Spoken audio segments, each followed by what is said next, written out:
Isipin mong nasa sala ka, nanonood ng paborito mong palabas sa telebisyon, nagpapahinga sa mahabang araw. Habang nanonood ka ng live na palabas, bigla na lang madugong pinatay ang isang tao sa set at kitang-kita ito ng lahat ng nanonood, pati na rin ng kamera. Napanood mong patayin ng isang tao. Anong magiging reaksyon mo? Ang kasong ito ay tungkol kay Gary Plache, ang taong pumatay habang pinapanood ng maraming tao sa live na telebisyon. Ang kanyang rason? Paghihiganti. Ang lalaking pinatay niya sa telebisyon ay walang awang dinukot at ginahasa ang kanyang anak. Bago pa man ito dukutin, ay isang taon na pala itong inaabuso ng sospek. Ito ay bangungot ng kahit sinong magulang. Isang taong pinagkatiwalaan niya, pero ito ang sinukli sa kanya. Sa sobrang galit, kahit pa mapanood siya ng maraming tao sa telebisyon, ay pinatay niya pa rin ito. Nagulat ang lahat ng manonood. Ang sabi niya ay kung sa anak ng ibang tao ito ginawa, sa mga sarili ninyong anak ay ito rin ang gagawin niyo. Kung sa anak mo ito ginawa, ganito rin ba ang gagawin mo? Sa mundo ng mga hindi malutas na krimen at nakakakilabot na mga misteryo, may mga kwento ng galit, hustisya at isang uri ng pag-ibig na handang pumatay para magbigay katarungan. Isa sa mga pinaka-kontrobersyal at kakilakilabot na kwento ay ang tungkol kay Gary Plache, isang ama mula sa Louisiana na walang inurungan at nagbigay ng sariling hustisya sa napakalupit na paraan. Si Gary Plache ay isang ama na tahimik na naghihintay sa isang paliparan. Ngunit sa loob niya ay naglalagablab ang galit.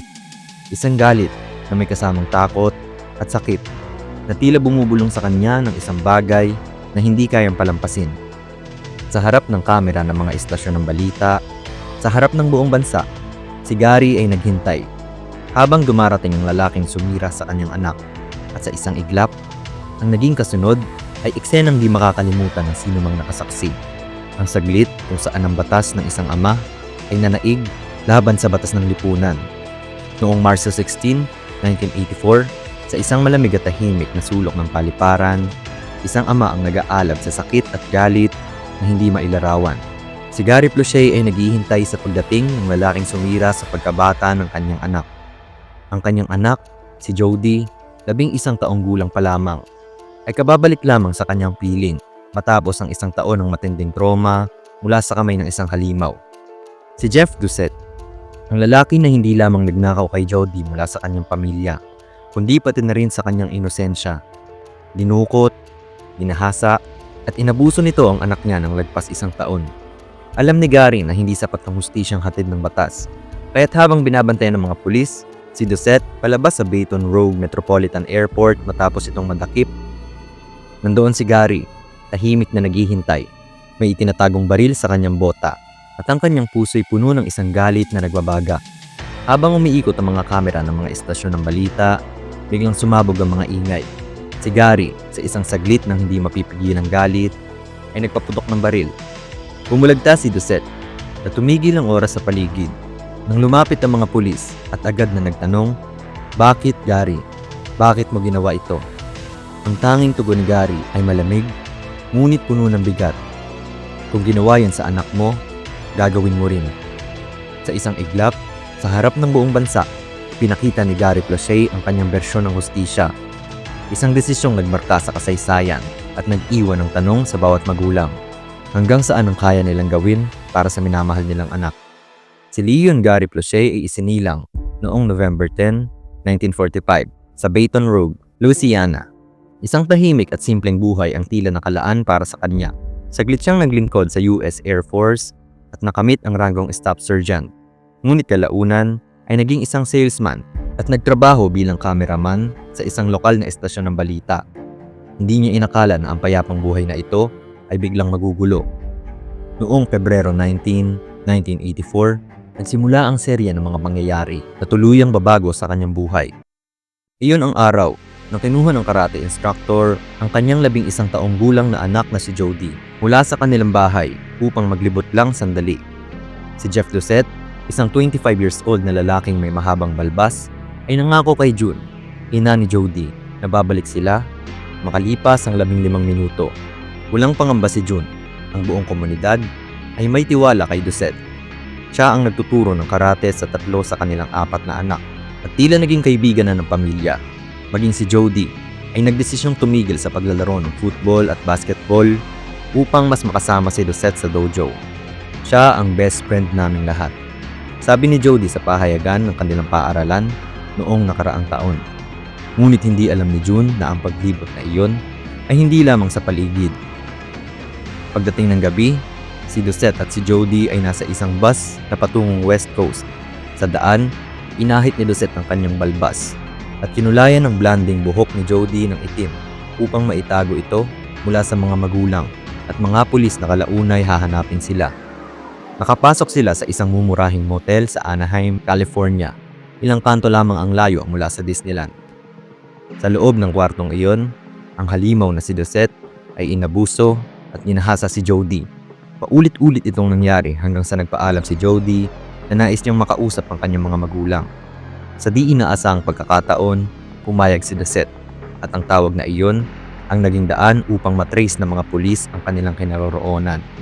Agad na inaresto si Lucette habang si Jody naman ay agad na pinabalik sa Louisiana. Ngunit sa oras na iyon, hindi na babalik sa normal ang kanilang mga buhay. Lalo na kay Gary Plauché na nag-alab ang puso sa hindi mailarawang galit at pagnanais ng hustisya para sa kanyang anak. Si Mike Barnett, isang major ng sheriff sa Baton Rouge na tumutulong sa pagtugis kay Jeff Lucette at malapit kay Gary Plauché, ang nagkusang magbigay alam sa kanya tungkol sa ginawa ng instruktor ng karate sa kanyang anak. Ang reaksyon ng ama nang malaman na ginahasa ang anak niya ay kagaya ng sa ibang magulang, hindi makapaniwala, nag-uumapaw sa galit. Sinabi niya sa pulis na papatayin niya ang taong ito na umabuso sa anak niya. Bagamat nahanap na ang kanyang anak, hindi pa rin mapakali si Gary Plauché. Nagbalipas siya ng mga sumunod na araw sa isang lokal na bar, ang The Cotton Club, kung saan paulit-ulit siyang nagtatanong kung kailan ibabalik si Lucette sa Baton Rouge para sa paglilitis. Isang dating kasamahan mula sa WBRZ News ang nagkataong nandoon rin at nagsabi kay Gary na si Jeff Lucette ay dadalhin pabalik sa March 16 sakay ng American Airlines Flight 595. Sa araw na iyon, si Gary ay nagmaneho patungo sa Baton Rouge Airport. Sa kanyang suot na sombrero at mga salaming pang-araw, nagmukha siyang isa sa mga karaniwang taong naghihintay sa arrival hall. Naglakad siya patungo sa payphone at tumawag sandali. Sa di kalayuan, abala ang news crew ng WBRZ sa paghahanda ng kanilang mga kamera para i-record ang pagbabalik ni Lucette sa ilalim ng mahigpit na pagbabantay ng mga pulis. Habang dumarating ang caravan ng mga pulis na nag-escort kay Jeff Lucette, mabilis na kinuha ni Gary ang baril mula sa kanyang bota. Pagdaan ni Lucette, walang alinlangang ipinutok ni Gary ang baril at tinamaan si Lucette sa ulo. Nahuli sa mismong kamera ng WBRZ crew ang buong pangyayari. Kung paanong bumagsak si Lucette habang si Barnett, isang opisyal, ay mabilis na itinulak si Gary sa pader. Bakit, Gary? Bakit mo ginawa to? Sigaw ng opisyal habang tinatanggal ang baril mula sa kamay ni Gary. Hindi napigilan ni Gary ang kanyang mga luha. Kung may gumawa nito sa anak mo, gagawin mo rin ito. Aniya.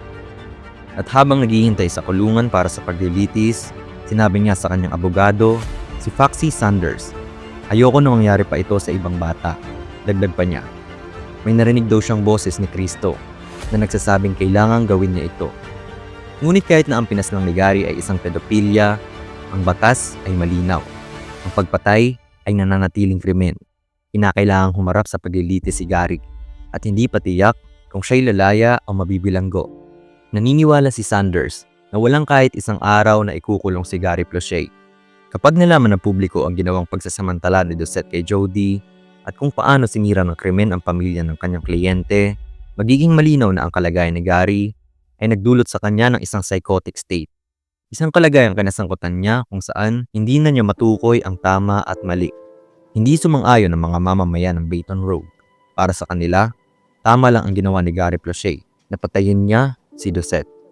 Mula sa mga estranghero sa kalye hanggang sa mga kasamahan niya sa The Cotton Club kung saan madalas siyang umiinom ng Miller Lite. Isinulat ng mamamahayag na si Art Harris para sa The Washington Post noong taong ding iyon. Ang mga lokal ay parang pinawalang sala na siya. Isa sa kanila, ang kapitan ng bangka na si Murray Curry ay nagsabi na hindi isang mamamatay tao si Plauché. Isa siyang ama na gumawa nito dahil sa pagmamahal niya sa kanyang anak at sa kanyang dangal. Tulad ng iba pang mga kapitbahay, nagbigay rin si Curry ng kaunting donasyon para sa isang defense fund na itinayo para matulungan si Prochet na mabayaran ng kanyang $100,000 na piyansa at masuportahan ang kanyang pamilya sa panahon ng paglilitis. Ang lakas ng suporta mula sa publiko kay Gary Prochet ay lubos na hindi inaasahan. Sa sobrang lakas ng opinyon ng bayan, nang dumating ang araw ng hatol, nagpa siya ang hukom na hindi na siya ipakulong sa kulungan. Aniya, magiging kontraproduktibo lamang iyon. Naniniwala ang hukom na walang ibang naisaktan si Prochet, kundi ang taong wala ng buhay, si Jeff Doucette. Sa huli, umalis si Gary Prochet mula sa paglilitis na may 5 taon na probation at 300 oras na community service.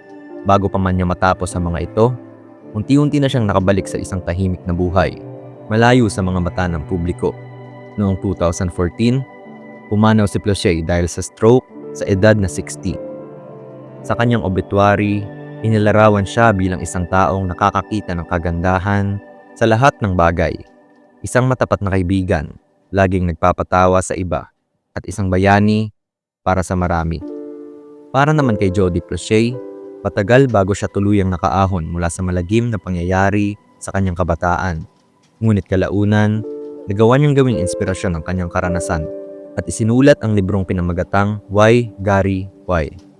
Dito ibinahagi ni Jody ang kanyang panig ng kwento upang magbigay babala at tulong sa mga magulang na protektahan ang kanilang mga anak mula sa kaparehong bangungot na pinagdaanan niya.